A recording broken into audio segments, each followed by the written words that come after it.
attend this seminar on tourism and hospitality, although it might not directly concern you, but I'm sure once you leave this hall today, you'll learn a lot about tourism, which is indeed a very interesting thing to learn about. So it is a presentation of the whole world, where the whole world is going with regard to tourism, and what all the different countries are doing to get more and more of tourists into their country. This is what the emerging trends are all about. Every industry has done its best to become the latest and most contemporary, and so is tourism also doing.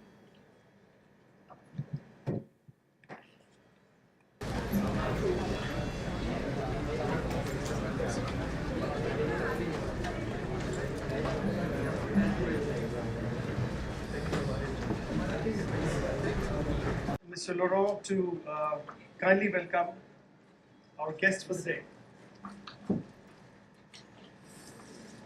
Okay.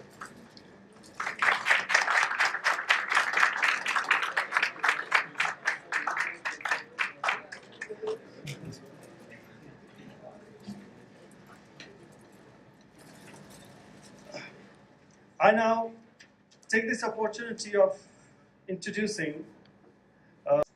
He has taken some time, I'm sure, to take some rest and has come to us as the first thing today. We welcome you once again, sir. I'll give you a brief introduction about Professor Briscoe. Peter has taught at the post-secondary level for more than 2 decades, with faculty appointments at Okanagan University College, College of New California, Thompson River University, and Vancouver Island University. His undergraduate education was at Simon Fraser University in English Literature, Business Administration and Political Theory, and his graduate education is from Southern Cross University in Business Administration, specializing in hotel and tourism management. His teaching credentials are from Vancouver Community College, where he was awarded a Provincial Instructor's Diploma. He also has credentials from Guild of Master Sommeliers, the Wine and Spirit Educational Trust as an approved tutor, and British Columbian Provincial Food Safe Program. At Vancouver Island University, since his appointment as department chair, he has led the growth and expansion of the Hospitality Management Department in student enrollment, student graduation, and faculty appointments. In addition to assisting the Department of Recreation and Tourism Management in the co-supervision of graduate students, Peter has an active and well-respected history of service to the university, both internally and provincially. In addition to his role as senator at the VIU, which is Vancouver International, Vancouver University Island, in addition to his role as senator of the VIU, he is also to be charged with the responsibilities of vice chair of the Faculty Management Council. Previously, he served the College of New California as both a member of the Board of Governors as well as the chair of their senior academic body, Educational Council. Provincially, he chaired the Hospitality Management Provincial Articulation Committee, facilitating student transfer and mobility. In industry, Peter has also held numerous management and directorship positions with resorts, hotels, and food service organizations, working for such companies as Canadian National, Canadian Pacific Hotels and Resorts, now which is Fairmount Hotels and Resorts, some of you may know perhaps, the Trust House Fort, Cara Foods, and Relax Inns and Resorts. His passion is people and their success, and he prides himself in expecting the best from both himself and from the others. So that was an introduction about Peter Briscoe, and you all might know our other guest on the desk, Mr. Laurent Guiraud, who is an ace professional in the field of hospitality management. He has held international experience in operations and in marketing and in the real running of restaurants and hotels worldwide. So we have two very experienced stalwarts sitting on the desk today, and they will introduce you to the various trends which are emerging in the hospitality industry. I should say that no school, no institution, and no university in the world can separate itself from the real happenings in the world. They have to go hand in hand with the industry and cannot stay behind from what is actually happening in the world. The trends keep on happening, keep on changing all over the world. Before you come to know, a new thing has already emerged. So Unsal's university's trend, Unsal University's endeavor is always to make sure that all these emerging trends and the latest innovations and new methods, new technology find their way into the classrooms as well. So keeping that in mind, we have amongst us today Professor Peter Briscoe, who will give his presentation to you and tell you the emerging trends in hospitality management from a Canadian perspective. I'm sure, Peter, these students will have questions to ask. And as I told you earlier, Peter will be very glad to answer your questions. Kindly make them as brief as possible. And now I request Professor Briscoe to come and address the crowd.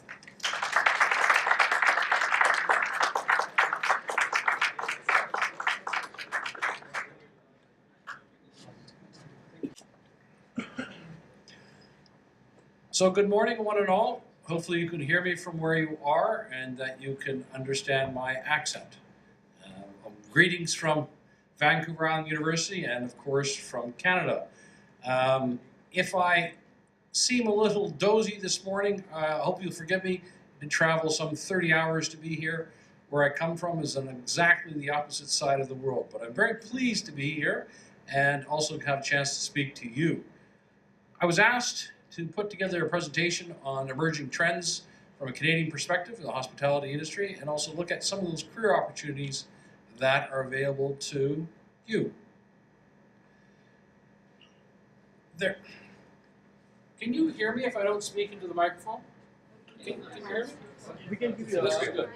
Although our industry, the hospitality management industry, is universal, it's global, it's worldwide, there are, with any kind of industry, there's a context. There's a context in which it exists. So I want to put a little bit of that in perspective when we look at our two great nations. Okay, so I'll just point to there. Can you see that? Yes. One of the things about Canada, one of the things about Canada is that it's a very large landmass. Very large landmass with mountains and lakes and not a lot of people. It spans across an entire continent, which is North America, and has as a neighbor one of the larger countries in the world, the United States of America. This photo here, if you can tell if you've been there, is Niagara Falls. One side is the American side, one side is the Canadian side. We have a strong history with both good and bad, our indigenous people, and on the west coast of our country, where I come from, this is a typical Aboriginal art that you would see. We also have a history of the land, a history of agriculture, of resource extraction. All these things culminate in what I would call hospitality management. That's from the Calgary Stampede. Yes, please. In the background is our largest city, which is Toronto, which is the fourth largest in North America, and this is a festival they have once a year. Something that you may want to know about Canada is that Canadians drink a lot of coffee. If you've been following anything about Tim Hortons and its global expansion, you'll certainly know that's true. Behind some Scandinavian countries, Canada is, I think, the fourth largest per capita consumer of coffee. In Canada, we have a diverse background, a diverse industry sector of restaurants, mainly of ethnic origin, and visitors to Canada, particularly from international, love to go shopping. All right. So let me put this into context. 2 nations. Hopefully you understand one of those flags. Some things are the same, some things are different. Some of the things are the same is that last year in 2015 we shared the same gross domestic product, GDP. However, if you go back one second, you have approximately a population of 1.2 billion people. In Canada, we have a population of approximately 34 million. Yes, please. Your landmass in India is approximately 1/3 the size of Canada. You have 35 times the population of Canada. Your second, if you want to count population in the world, Canada's 37th. However, we inhabit the 2nd largest country in the world. Most of it along the southern border connecting to the United States. Yes, please. These figures are, I think, as accurate as I can get them. But if you look down this list, on the far right side, your right, would be the population of our provinces. Those are the Canadian provinces. On the left-hand side, the population of your 10 top Indian cities. So you have more people in cities than we have in entire provinces. So just contextually, big country, small population, strong economy. And in India, good-sized country, very large population, and a strong economy. So, I mean, I don't want to make this simplistic, but Strategic Management 101. The alignment or matching of internal capacity and resources with the external realities or forces. Canada is facing some challenges with funding through the word qualified human resources, its industries, particularly the hospitality management industry. So that's what opportunities of and innovations lie out there. So what else is at play? I don't know how many of you are familiar with Future Brand, but it's a business that looks at what brands of different countries are all about. Please. So this is about Canada. I don't think, I mentioned about Canada, what you would think about: snow, trees, skiing, moose, and so forth. Well, in brands, if we look at what Canada means to people that think about this, we're number 5th in the world. We have a very conscious, very connected, cohesive brand. Some of the things that people think about Canada when they think about it is key associations: stable, good, secure, friendly people, natural resources. We have some strong products. We have strong areas in technology and energy and food and beverage. Country brands are ones that sit in this quadrant, which have a very strong brand association, and people actually know a little bit about what the country means. Okay, please. However, when we look at Canada, we look at international domestic or international arrivals of tourists. Since 2002 and even preceding that, we were in the top 5 destinations of international arrivals. Today, we are dropping almost out of 20th. So what does it play? People recognize Canada, people understand Canada, we have a very strong brand. However, international arrivals are diminishing. What that puts, of course, is pressure on the hospitality or accommodation or hotel industry in the country. And it creates something like this. Now, I know most of you understand these things already because you're studying hospitality management, but we start with a travel deficit. The green line going up is what Canadians do when they travel, traveling to different countries and the monies that they spend. You're probably studying this and looking at leakage. The blue line is what spending by Canadians and foreign residents receives in Canada. So there's an increasing travel deficit. That makes it, there's a tremendous amount of pressure on the hotel and hospitality industry in Canada.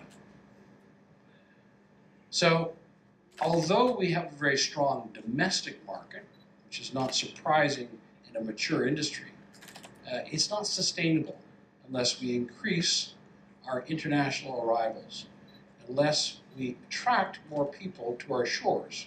And we do that through quality products. We do that through having a strong hospitality management sector. So what are the emerging opportunities and what happens for domestic and international tourism in Canada? Okay. Some broad themes. Human resources, asset management, market conditions, particularly OTAs, changing demographics. All of those things are at play, particularly in Canada, and they're affecting this industry. Yes, please. Human resources.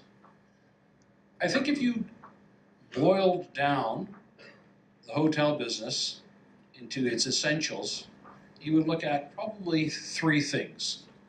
One would be human resources, quality people, talented people.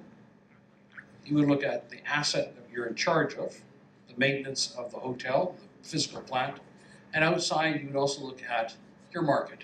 Who are the guests that are actually coming to your hotel? So what we're looking at is, with quality human resources, is how do we develop a culture with talented people, educated people that can service and improve the quality of the product to attract external or international visitors. So one of the things in here is, within our industry, is seasonality is a major challenge. There is seasonality in the Indian hospitality or hotel sector, but it's not as severe as in Canada. Certain things we need to have to do is, in Canada and many other areas, the bottom it says internal customers and external customers. Keeping your staff, keeping your quality people happy is very important in a strong organization, because if they're happy and they're doing their job well, they make your guests happy. And if your guests are happy, not only are they likely to return, but they're also likely to tell their friends. So how do you do this? Well, this is fairly straightforward. Through training and recruitment, through professional development of those staff when they're there, different opportunities for them, cross-training, professional development activities. Please. So at Vancouver Island University, we work very closely with industry. We understand this, and one of the key components of this is not only what you learn in the classroom, but how do you apply that in the industry itself. And we look at experiential learning, or learning through doing, and we have very strong connection with industry. Yes, please. So those are three of my students that are in our degree program. One of the things that they tell us, their feedback, is that when they go and do their placement, when they go their work experience, that their education comes alive. They're able to apply what they learn in the classroom in real settings. They're also able to talk to the employer in a knowledgeable fashion.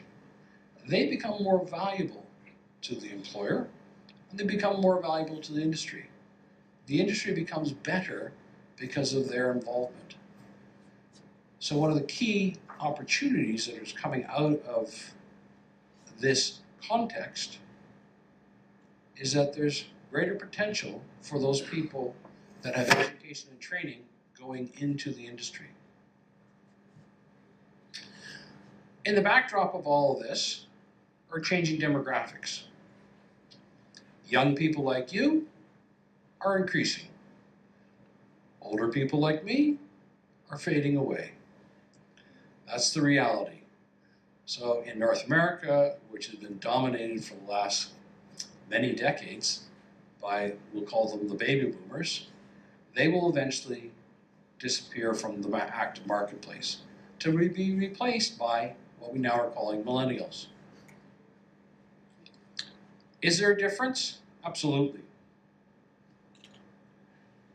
Baby boomers are connected to the internet. Some of them have even heard about the internet. Millennials are absolutely connected to the internet. So when we look at how that affects the hospitality management program, how does that affect hoteliers, hotel operators, that's key to know. Please. We also need to know about them from an internal customer point of view, from quality staff. What do millennials need to have in their life? Now, these are generalizations. They need meaningful work. They need constant and immediate feedback. They need to have this balance between work and life. So if you go back and you believe what I said about having happy internal customers make your happy external customers, as a hotelier and a hotel operator, somebody in hospitality, you need to understand this. Because if you don't know who your customer is, it's very difficult to solve their problems and satisfy their needs and wants. Please. From an external point of view, from customers, millennials spend more time in a destination and therefore are more likely to spend more money. They travel frequently. They also like to return to destinations. Yes, please. They also play an important role in the image of the destinations. That's something that many destinations, and in fact most hospitality operations, particularly the hotel industry, understands. They make appealing landscapes. They make appealing landscapes outside and inside. They make really neat things that you'd like to take a picture of. You want to take a selfie, you want to take a picture of your friends, you want to capture that moment. What do you do with that? You share it. Now, if you think about that from a business point of view, if you think about that from a management point of view, what you are doing when you do that is probably the best advertisement that business can have.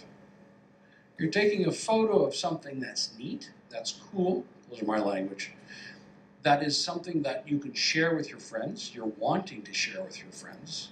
It makes you unique and cool, and the business benefits from that. So millennials play a great role here.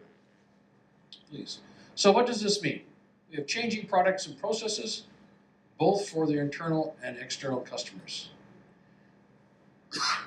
When we look at assets, when we look at the physical plant, which is a hotel or a resort, there's a number of things that we have to consider. One of the things is the change in the design. There's a whole product line now of different kinds of accommodation. This is W Hotel by Starwood. They're changing the way people perceive accommodation. They're changing to what the people want, particularly the millennial generation. The lobbies are different. They're multi-use. The experience coming into register, they don't call it reception anymore. The rooms are different. They want you to share. A loft, similar kind of design. That kind of space is made to be interactive. They are using technology both to attract customers into a location, to increase expenditures. They are also using technology to lower operational costs. People that are talented that work for these employers will understand that. In this setting, you need fewer but more talented, educated employees. People that can connect with people. There's a Canadian concept called alt hotels coming out of Quebec. Their essentials are these. I highlight this because I think it speaks specifically to the target market in which they're trying to attract. Modern design, affordable rate. Complimentary Wi-Fi everywhere. No longer that a la carte, you can use Wi-Fi for 45 seconds and then we're going to charge you 30 rupee and then it's going to go up to 60 rupee if you use it for an hour and a half. Ultra comfortable mattresses. Finally, some hotel chains are actually understanding that people rent a room, yes, for security, yes, for safety, but also for a good night's sleep. Versatile and friendly staff. Those people that are versatile, that interact with people, that can do more than one particular task, are valued by these companies. Eco-friendly features are important, particularly in a Canadian context. This is a change in the way hotels operate. Alt says and lives that there's no checkout time. In unusual circumstances, yes, they might have to say, well, it's going to be noon, but if it's not, it's appealing. That marketplace wants that. So technology is starting to influence this. The way that people perceive their experiences are trying to. Let's go ahead. Oh, go back one more. Oh, there we are. This is a picture of Alt. It's not so pretentious, but if you look at it, because you are hospitality management students, look for things that stand out to you that make sense. There's a blurring between the internal space and the external space.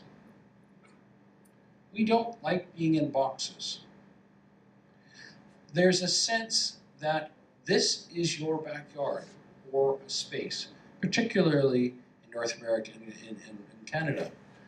So the sense of boundlessness, the sense of being where you are.